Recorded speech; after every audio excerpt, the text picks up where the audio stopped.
마음은 당연하죠.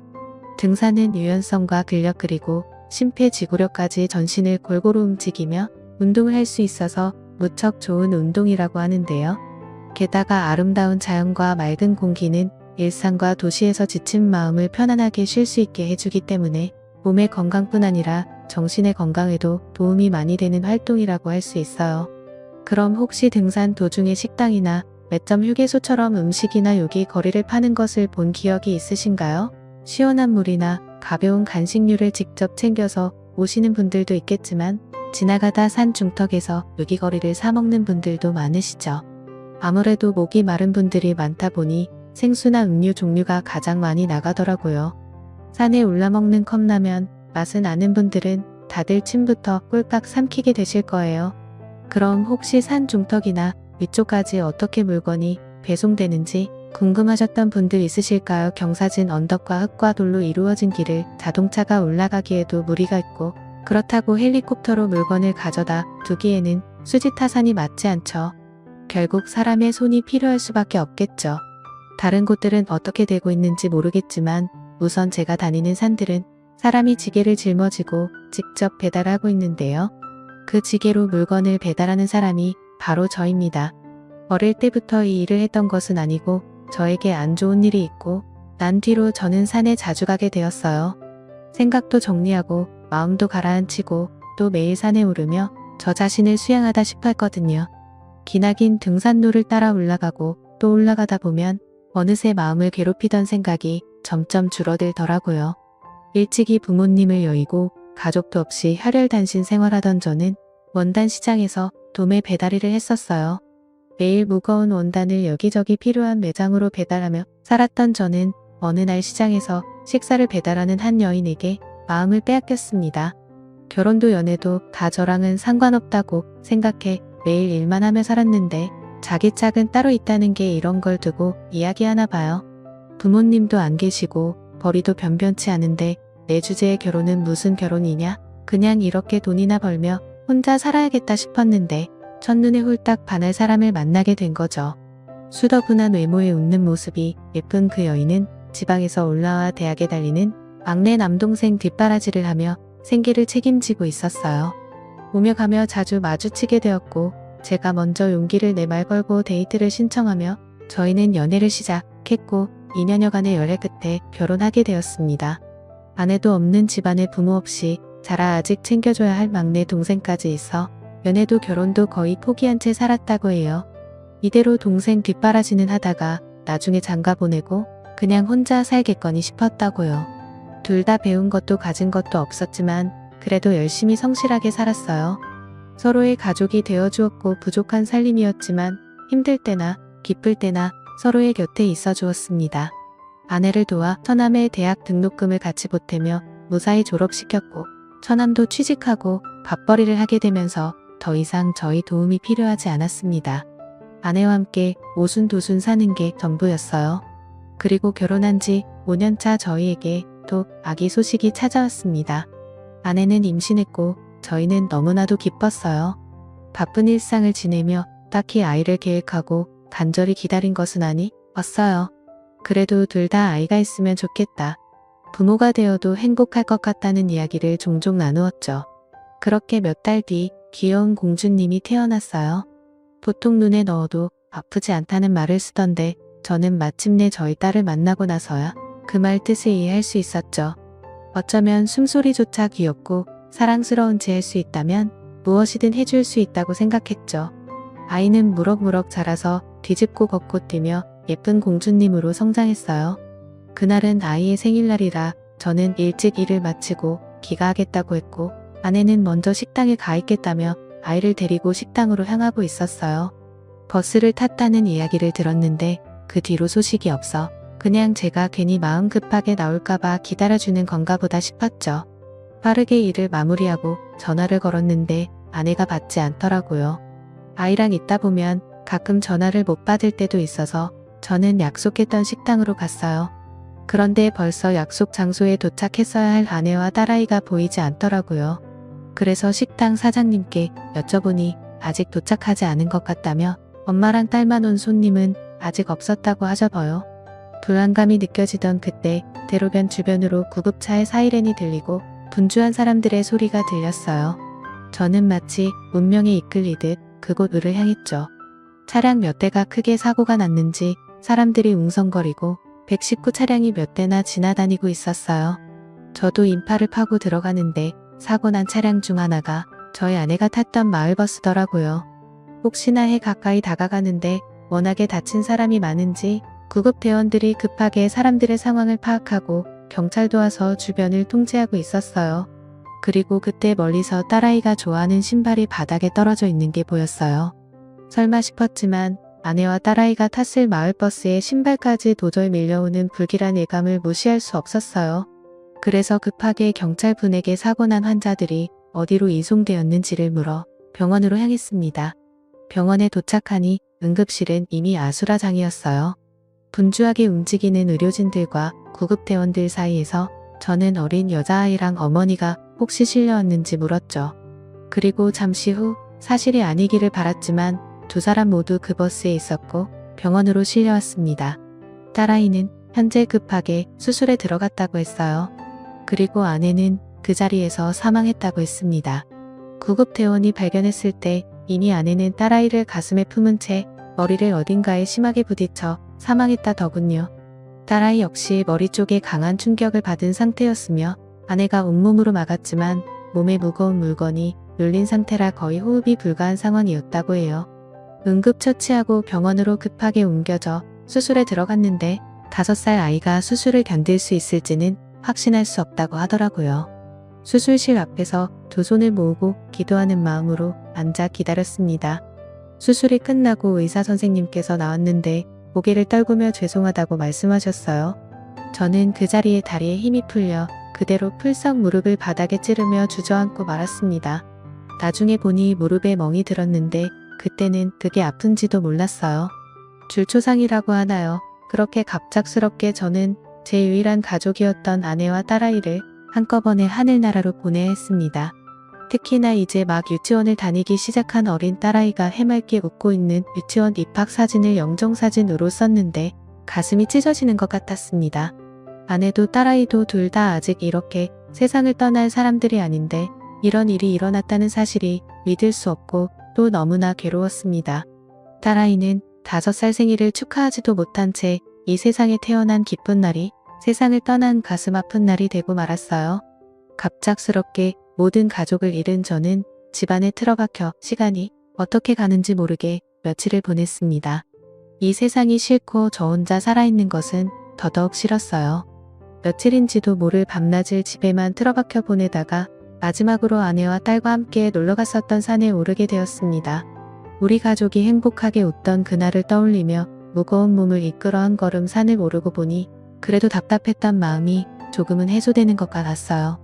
그래서 그 뒤로 마음이 답답할 때마다 산을 올랐어요. 사실 거의 매일이었죠. 출근도 하기 싫고 사람들의 동정 어린 시선도 보기 싫고 되지도 않는 위로도 듣고 싶지 않았어요.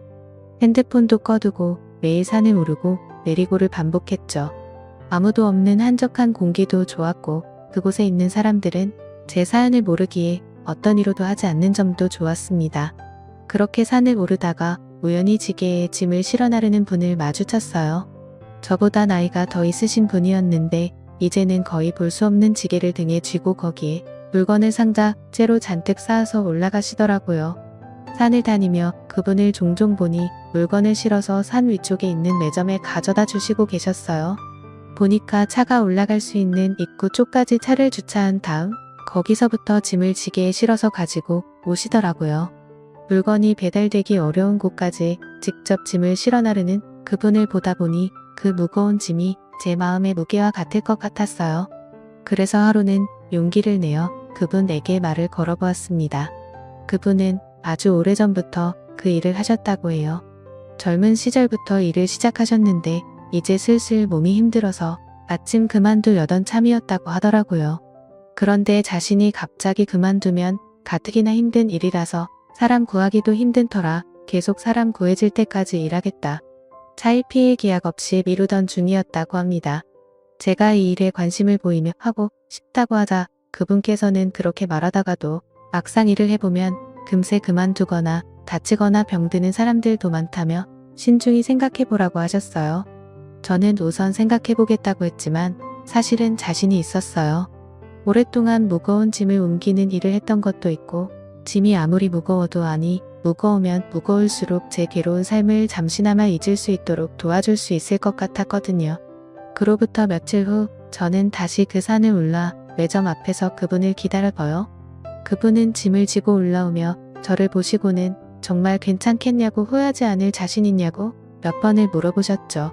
그리고 본격적으로 일을 시작하기에 앞서 우선 자신을 도와 짐을 몇 개 지고 올라가 보라고 하셨어요.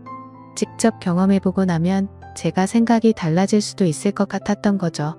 저는 그분이 시키는 대로 지게에 짐을 올려 매점까지 올라갔어요.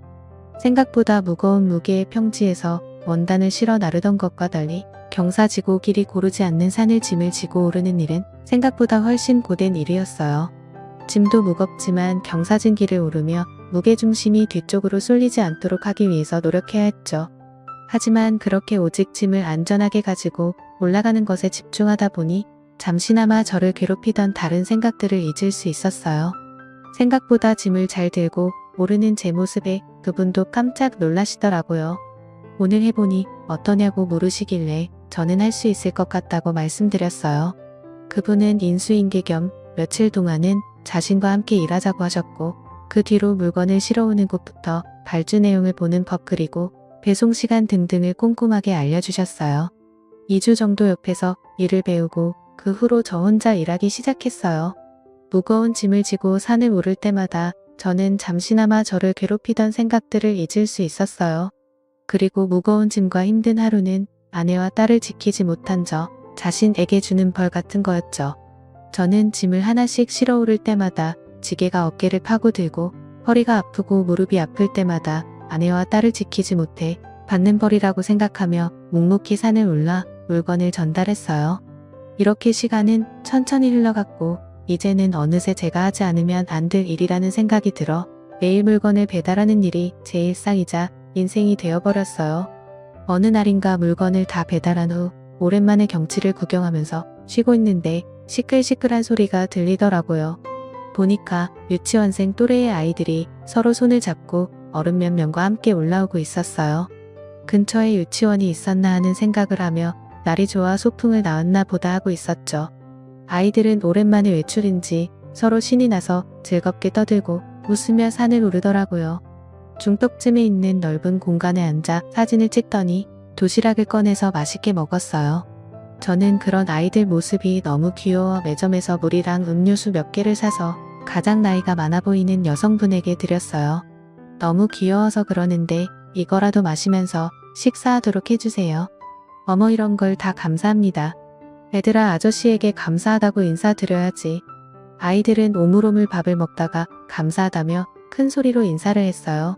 그 모습을 보니 오래전 제 곁을 떠난 딸이 떠오르면서 마음이 찡해지더라고요. 근처에 유치원이 있나 봐요. 그게 저희는 유치원은 아니고 여기 근처에 있는 보육원이에요. 조금 더 큰 친구들은 학교 가는 날이라 수업하러 갔고 이 친구들은 우리 보육원 유치부 아이들이에요. 가끔 봉사하는 분들 일손이 많으면 이렇게 야외로 나오기도 해요. 한번 나오려면 도시락부터 아이들 준비까지 신경 쓸 게 이만저만이 아니거든요. 그냥 유치원이야 부모님이나 가족들이 다 준비해서 보내주시지만 저희는 저희끼리 알아서 해야 하니까요. 저는 깜짝 놀라고 말았어요. 이렇게 해맑게 웃고 장난치고 있는 아이들이 부모님이나 가족이 없어 시설에서 생활하고 있던 아이들이었다니. 보기만 해도 예쁘고 귀여운 아이들이 어떻게 이런 사연을 가지게 되었을까 마음에 돌이 얹힌 것처럼 묵직해지더라고요. 보육원이라고 하면 다들 뭔가 마음 아파하시고 어렵게 생각하세요. 그런데 부모님이나 가족들이 사고로 돌아가셔서 어쩔 수 없이 오게 된 친구들도 있고 이혼이나 사별로 한부모 가족인 친구들은 보호자가 어쩔 수 없이 일 때문에 아이를 돌볼 수가 없어서 맡기시는 분들도 있어요. 다들 다양한 사연을 가지고 있지만 그래도 여느 아이들과 똑같이 이렇게 밝게 웃고 맛있는 걸 좋아하고 뛰어노는 걸 좋아하는 그저 아이들이에요. 하지만 그런 이야기를 들었어도 여전히 제 마음에는 무거운 추가 달린 듯 하더라고요. 사랑만 받기에도 부족한 아이들인데 가족도 없이 이렇게 혼자 지내고 있다니 마음이 아파졌어요. 괜히 제가 미안한 마음마저 들었죠. 저는 그 뒤 산에서 마주쳤던 보육원을 찾아보았어요. 제가 일하는 곳에서 30분 정도 떨어진 곳에 있더라고요. 미리 전화로 방문 가능한지 여쭤보고 원장님과 약속을 잡았습니다. 원장님은 보육원 시설도 둘러볼 수 있게 해주시고 유치부 아이들이랑 인사도 나눌 수 있게 해주셨어요. 아이들을 위해 과자랑 음료를 잔뜩 가져왔었는데 너무 맛있게 먹는 모습을 보니 뿌듯하더라고요. 원장님과 이야기를 나누며 혹시 후원이 가능한지 여쭤봤어요. 저는 부양해야 할 가족도 없고 모셔야 할 부모님도 계시지 않아 오롯이 저 혼자라 돈 쓸 일도 없고 그래서 차라리 유용한 곳에 도움이 되면 좋겠다고 말씀드렸죠. 제 월급에서 방세랑 공과금, 식비 등 필요한 부분을 빼고 나머지 금액은 모두 기부하겠다고 했어요. 매달 직접 와서 전달해드리기로 하고 올 때마다 일손도 돕겠다고 했죠. 그 후로 저는 시간이 날 때마다 보육원에 방문해 일손을 돕고 매달 받아 의미 없이 모아두던 월급을 보육원에 기부하게 되었어요. 수입이 많은 것은 아니었지만 딱히 쓸 곳이 없으니 그저 방치해둔 돈이었는데 아이들이 먹고 입고 생활하는 데 쓰일 수 있다니 오히려 다행이었죠. 그렇게 의미 없던 제 삶 속에 그나마 보육원을 방문하는 것이 제가 유일하게 삶을 살아가는 목적이 되었어요. 뭔가 나도 어딘가에 쓸모가 있는 사람이구나, 도움이 되는 사람이라는 것을 다시 느끼게 해준 기분이었죠. 이전보다 일도 더 열심히 하게 되더라고요. 그러던 어느 날이었어요. 그날도 열심히 지게를 지고 산길을 오르며 일하고 있는데 어딘가에서 아이 우는 소리가 들렸어요. 산책로에서 조금 벗어난 보통 등산객들은 잘 다니지 않는 곳에서 아이 울음소리가 들려왔어요. 가까이 다가가 보니 이제 막 두 돌이 든 듯한 아주 작은 아이가 혼자 흙바닥에 앉아 울고 있었어요. 얼마나 울었는지 목이 다 쉬고 얼굴이 눈물이랑 흙으로 범벅되었더라고요. 저는 다급하게 다가가 아이에게 무슨 일인지, 가족들은 어디 있는지 물었는데 아이는 계속 울기만 하고 대답도 잘하지 못했어요. 아이들이 많이 하고 다니는 미아 방지 팔찌나 목걸이도 없고 주변을 둘러보아도 아이를 찾는 어른조차 없었죠. 저는 우선 아이를 달래서 경찰서에 데려다 주기로 했어요. 가기 전 혹시나 해 물건을 배달했던 매점에 아이를 찾으러 온 누군가가 없는지 물었더니 없었다고 하더라고요. 산에 놀러 왔다가 아이 혼자 구경하느라 다른 곳으로 빠진 걸 수도 있으니 주변에 혹시 아이를 찾는 사람이 없는지 계속 수소문하면서 산에서 내려갔어요. 그런데 이상하게 아이를 찾는다는 소리도 들리지 않았고 아이를 잃어버린 것처럼 보이는 사람도 없었죠. 경찰서로 아이를 데려가 길을 잃은 것 같다고 말했는데 아이를 잃어버렸다고 접수한 사람도 없었어요. 혹시나 경찰서로 부모님이 찾으러 올 수도 있으니 기다려보자 싶어서 오는 아이를 달래며 경찰서에서 함께 기다렸어요. 하지만 저녁 해가 다 저물도록 찾아오는 사람도 아무도 없고 전화조차 없더라고요. 아이가 말해주는 이름으로 실종 신고 명단을 확인해 보았지만 접수된 내용 중 연령대나 성별이 맞는 아동도 없었어요. 경찰서에서 밤을 새울 수도 없는 노릇이고 그렇다고 제가 데려갈 수도 없어 난감하던 와중 보육원이 생각났어요. 늦은 시간이긴 하지만 급하게 원장님께 전화를 드려 사정을 이야기했죠. 다행히 원장님께서는 한 걸음에 달려와 주셨고 저희는 원장님과 제 연락처, 보육원 전화번호를 남기고 아이를 잠시 보육원에서 보살펴주기로 하였습니다. 아직 2살 정도의 어린아이인데 부디 부모님이나 가족들과 빨리 다시 만났으면 좋겠다고 생각했어요. 하지만 며칠이 지났는데도 아이를 잃어버렸다고 찾아오는 분들이 없었어요. 원장님은 시장이나 휴게소처럼 사람이 많이 지나다니는 곳에 일부러 아이를 두고 가는 가족들도 많다며 어쩌면 실수로 잃어버린 게 아닐 수도 있다고 하셨어요. 아직 어린아이에게 누가 그런 몹쓸 생각을 하는지 저는 지금이라도 딸아이가 살아 돌아온다면 제 목숨을 바꿔서라도 돌려받고 싶은데 참 세상이 이렇게 야속하구나 싶었어요. 간절히 아이를 원하는 사람에게서는 빼앗아 가버리고 이렇게 예쁜 아기를 가졌음에도 행복한 줄 모르고 아이를 두고 가다니 아이러니하죠. 그 후로도 경찰서에도 계속 들러 혹시나 무슨 소식은 없을까 확인했지만 별다른 이야기가 없었어요. 보육원을 다닐 때도 두리번거리는 사람이 있으면 혹시 아이를 잃어버렸는지 묻기도 하고 매점에도 아이를 찾는다는 사람은 없었는지 계속해서 확인했죠. 그렇게 일주일 한 달 시간은 속절없이 흘렀고 이미 보육원에서도 아이가 가족을 실수로 잃어버린 게 아니라는 생각이 점점 확신으로 바뀌고 있었어요. 저는 왠지 제 딸아이가 생각나는 아이의 모습이 자꾸 아른거려 자주 보육원을 방문하며 아이의 상태를 살폈어요. 아이 역시 길을 잃어버렸을 때 제가 처음으로 만나서 자신을 안전한 곳으로 데려다 준 사람이라 그런지 저를 무척이나 잘 따랐죠. 하지만 아직 어린아이라 그런지 주소도 잘 알지 못하고 부모님 연락처도 몰랐어요. 오직 아는 건 자기 이름과 나이뿐이었죠. 원장님은 아이 명의로 서류를 작성하였고 아이는 계속 시설에서 생활하게 되었어요. 그렇게 한 달이 지나고 2달 반년 1년 시간은 계속해서 흘러갔어요. 저희는 아이의 생일도 제대로 알지 못해서 아이가 처음 발견되어 보육원 어느 날을 생일로 정해 축하해 주었어요. 그래도 혹시나 아이 가족들이 찾으러 오지 않을까 싶어서 저는 아이를 입양하기를 원하는 분이 계신다면 부디 거절해달라고 원장님께 부탁드렸어요.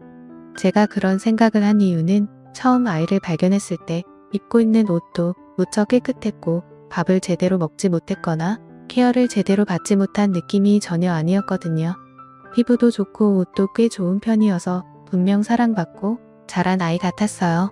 게다가 책을 읽어주거나 이야기할 때 엄마, 아빠, 할머니, 할아버지에 대한 이야기를 자주 했고 사랑한다, 보고 싶다 같은 말도 많이 했어요. 이런 것들로 생각했을 때 분명 어느 가족에서 사랑을 많이 받고 자란 것 같다 싶어 꼭 부모님이 아니라 누구라도 찾아올 것만 같은 느낌을 받았었어요.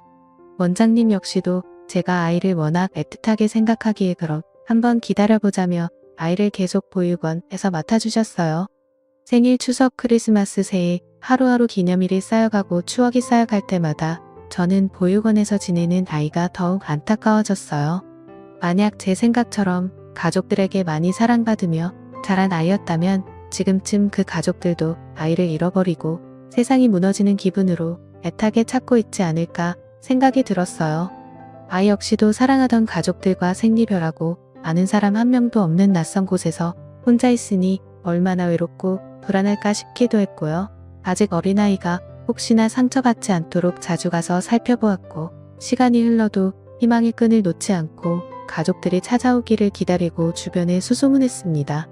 저는 계속해서 산으로 물건을 배달하는 일을 하고 있었고 아이는 제 우려와 다르게 무럭무럭 잘 자라고 있었어요. 뛰는 것도 불안하던 2살에서 어느덧 어린이가 되었습니다. 아이를 볼 때마다 우리 딸도 그때 사고가 나지 않았다면 이렇게 자랐겠지 하는 생각이 들었어요.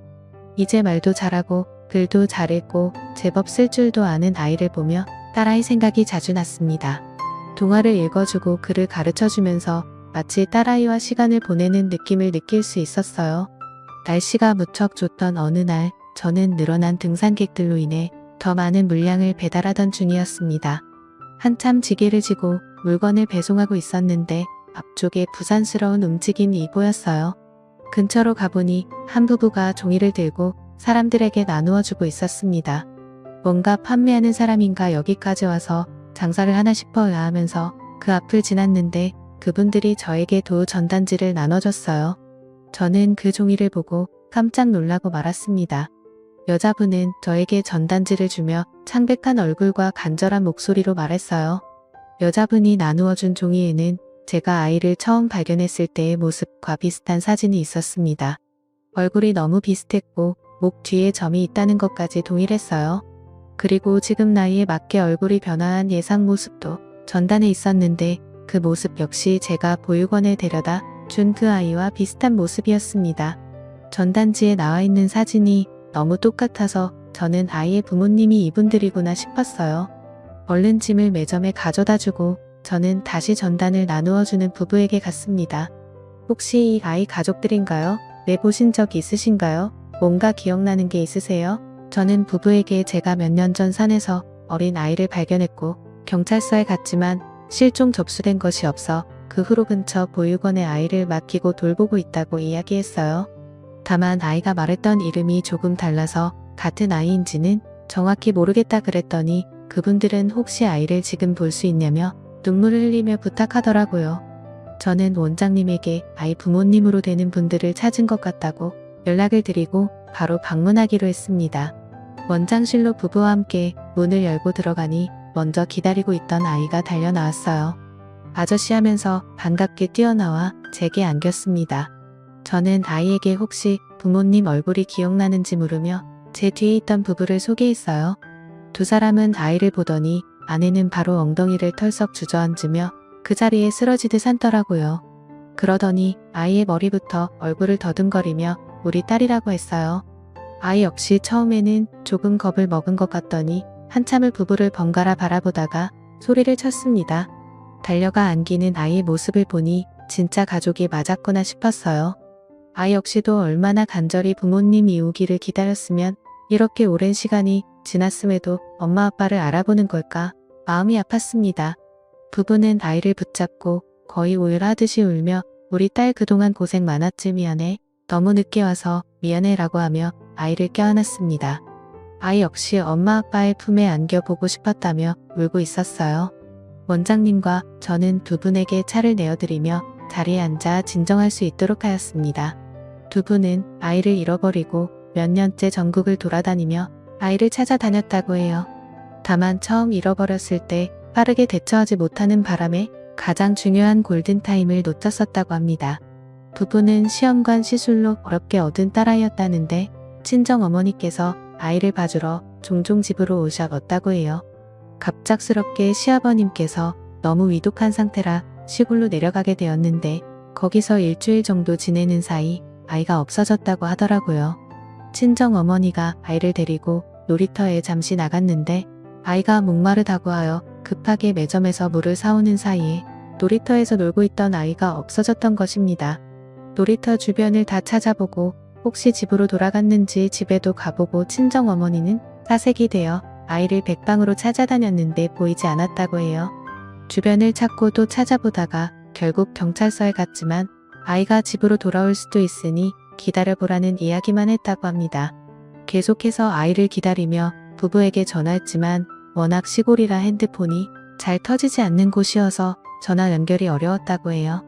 결국 하루가 지난 다음에야 연락받았고 두 사람은 급하게 다시 서울로 올라왔다고 합니다. 그리고 하루가 훨씬 지나서야 아이를 정식으로 실종 점수할 수 있었어요. 그렇게 아이를 실종 점수하고 한참을 기다려도 아무런 연락도 없었다고 합니다. 도저히 이대로 기다리기만 할 수 없다고 생각해 전단지를 만들어 뿌렸고 그 사이 장난 전화나 불필요한 전화들도 정말 많았다고 해요. 전국으로 비슷한 또래의 아이를 발견했다고 하면 어디든지 달려갔고 그러면서 점점 지쳐간 것도 사실이었다고 합니다. 희망의 끈을 완전히 놓아버릴 때쯤 경찰로부터 연락을 받았다고 해요. 경찰서로 가보니 한 여인이 고개를 숙인 채 죄송하다고 말했다고 합니다. 알고 보니 그 여인은 아내분과 같은 불임센터에 다니던 여성이었는데 자신은 계속해서 임신하지 못하는데 혼자 임신을 한 것을 알고 질투와 아이에 대한 욕심이 생겼다고 합니다. 자신도 아이를 너무 간절히 바랐지만 계속해서 임신에 실패하게 되었고 마침 지나가다 아이 혼자 놀이터에서 놀고 있는 모습을 발견하고 자기도 모르게 아이 손을 잡고 도망쳤다고 하는군요. 다만 처음에는 엄마 아빠 올 때까지 기다리자고 이야기하며 아이에게 과자를 주고 달랬는데 시간이 지나자 아이가 점점 엄마 아빠를 불러대며 울기 시작했다고 해요. 계속해서 엄마랑 아빠를 부르며 울자 혹시나 이웃에서 알아챌까 겁이 났고 자신이 저지른 게 중대한 범죄라는 사실을 깨닫고 잡혀가게 될까봐 무서웠다고 하더군요. 그래서 아이를 그날만 잘 달래서 재우고 다음날 아침 일찍 부모님에게 데려다 주겠다며 그 산에 데려다 놓은 겁니다. 동네 근처이고 워낙 유명한 산이라 누구든 쉽게 발견할 거라고 생각을 했다고 해요. 아이 부모님이 지방에 갔다는 사실을 몰랐기 때문에 사람 많은 곳에서 누구든 경찰서에 데려다 주고 빠르게 아이를 다시 찾을 수 있을 거라고 생각했다고요. 하지만 시간이 흘러도 부부가 아이를 찾지 못하고 몇 년을 괴로워하는 모습을 보며 옆에서 죄책감이 심하게 들었다고 합니다. 처음에는 금방 찾을 수 있을 테니까 기다려보자 하다가 해가 바뀌면서 혹시 자신이 아이를 산에 두고 와서 무슨 일이 크게 벌어진 것은 아닐까 두려웠다고 해요. 그러면서 아이를 단순히 데려간 것뿐 아니라 더 큰 문제가 생겨 벌을 받을까봐 두려워 더욱 입을 다물게 되었다고 하더군요. 시간이 지나도 아이 부모님은 딸을 찾는 것을 포기하지 않았고 한 해 한 해 딸 아이를 찾는 것에 인생을 전부 쏟아내며 괴로워하는 모습을 보았다고 합니다. 결국 몇 년 동안 그 모습을 보며 고민하다가 죄책감을 이겨내지 못했고 결국 경찰에 직접 가서 자신이 아이를 그 산에 버려두고 왔다고 자백을 했다고 해요. 그래서 부부는 바로 전단을 들고 그 산과 주변으로 아이를 찾아다니기 시작한 거고요. 너무 오랜 시간이 흐른 탓이라 지금까지도 발견하지 못했다면 아이가 잘못되었을 가능성이 있다고 경찰에서도 비관적으로 이야기했다고 합니다. 하지만 부부는 그래도 혹시나 아이가 멀쩡하게 살아있을 수 있지 않냐 고 찾아 나서게 된 거고요. 아이를 찾는데 어려움이 있었던 가장 큰 이유는 바로 이름 때문이었습니다. 초기에 제가 경찰에 데려가 아이의 실종에 대해 알아보았을 때 아이가 말해준 이름으로는 접수된 내용이 없었거든요.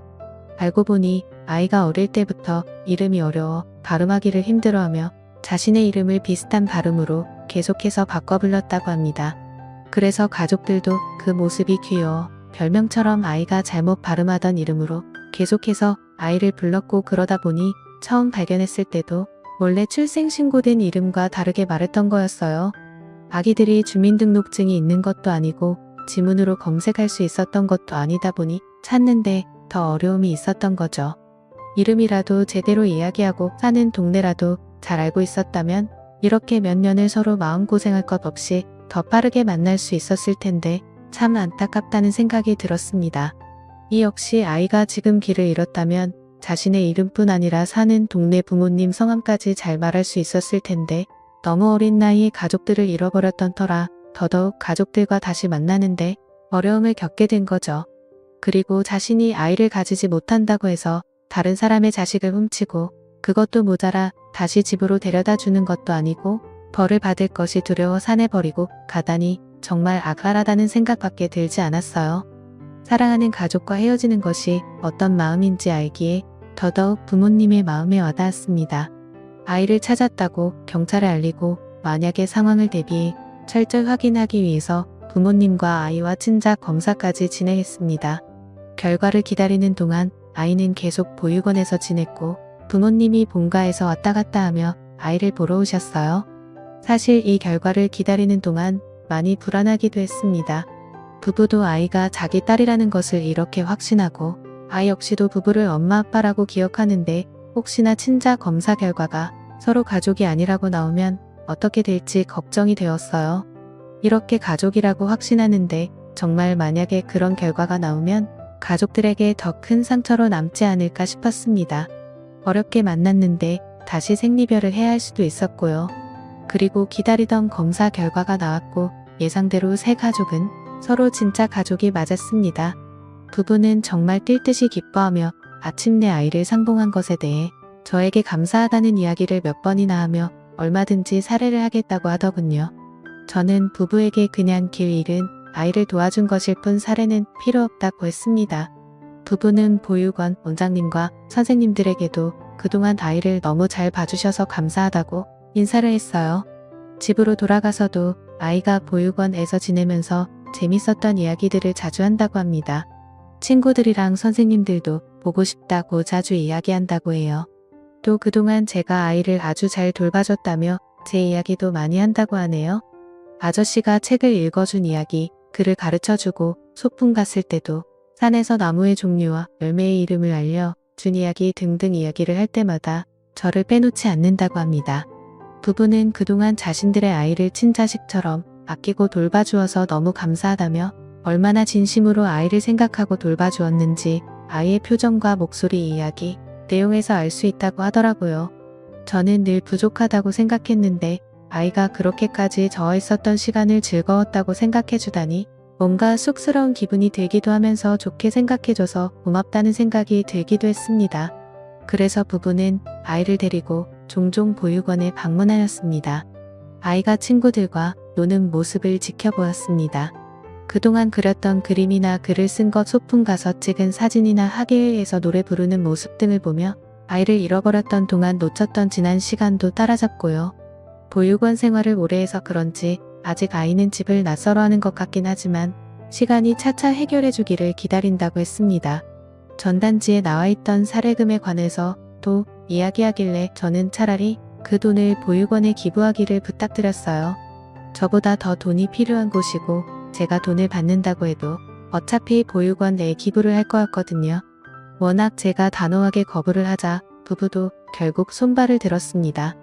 대신 제가 말한 것처럼 전단지에 적혀있던 사례금을 보육원에 기부했어요. 덕분에 보육원에서는 새학기를 앞두고 아이들에게 필요한 책과 학용품을 구입할 수 있었고 중고등 학생 친구들에게는 교복도 새로 사줄 수 있었습니다. 그래도 몇 년을 함께 시간을 보내서 그런지 아이가 집으로 돌아가고 나니 조금의 아쉬움이 남기도 했습니다. 안타까워하고 좋아하는 마음으로 보며 제 딸처럼 생각해서 더욱 마음에 남았던 것 같아요. 하지만 아쉬움도 잠시 저에게는 여전히 보육원에 제 자식 같은 아이들이 많이 남아있기에 다시 힘을 낼 수 있습니다. 그리고 오랜 시간이 지났지만 가족들을 만난 아이의 모습을 보니 혹시나 보육원에 있는 다른 친구들에게 또 그런 기회가 오지 않을까 하는 생각이 들었어요. 그러면서 실종아동들에도 관심을 갖기 시작했습니다. 그래서 실종아동센터를 찾아 도움을 드릴 수 있는 방법을 상담하고 센터에 기부도 하였습니다. 덕분에 예전보다 더 바쁜 생활을 하고 있어요.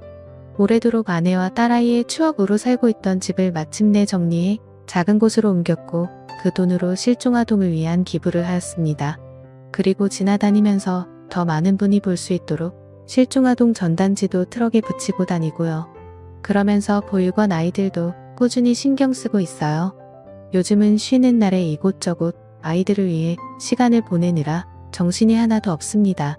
꼭 잃어버린 가족이 아니어도 보육원에 있는 아이들이 좋은 가족을 만나기를 바라며 적극적으로 도움을 주고 있어요. 물론 일도 열심히 하고 있습니다. 여전히 산속에는 물건을 배달할 방법이 없고 처음 시작할 때보다 나이가 들어 예전보다 물건을 옮기는 게 많이 힘들어지기는 했지만 그래도 아이들을 위해 쓸 돈을 번다는 생각에 뽀빠이가 시금치를 먹듯 힘을 낼 수 있어요. 처음에는 아내와 딸을 잃은 슬픔을 잊고 제 자신을 괴롭히고자 이 일을 시작하게 되었지만 지금은 제가 도와줄 수 있는 아이들을 보며 그 아이들의 웃음을 지키기 위해서 일하고 있습니다. 그리고 오랫동안 아이들의 웃음을 지킬 수 있도록 앞으로도 부디 오랫동안 튼튼하고 건강했으면 좋겠습니다. 지금까지 사연 들어주셔서 감사합니다.